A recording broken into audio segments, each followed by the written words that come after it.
Good morning guys. Andito tayo ngayon sa Dito tayo nagtrabaho.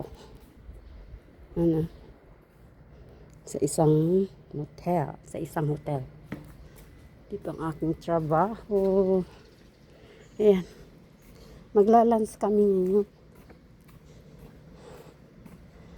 Maglalunch kami sa bahay ni Chris.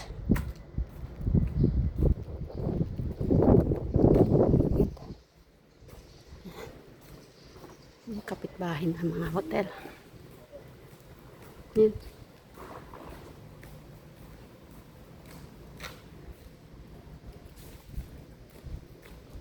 Top Motel.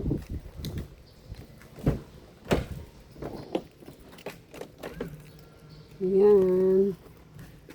Palis na kami. Hinihintay ko lang itong dalawa. Si Bioli. Kain kami sa bahay ni Chris. Ay, ang kamatis hindi ko pa ito naakyat.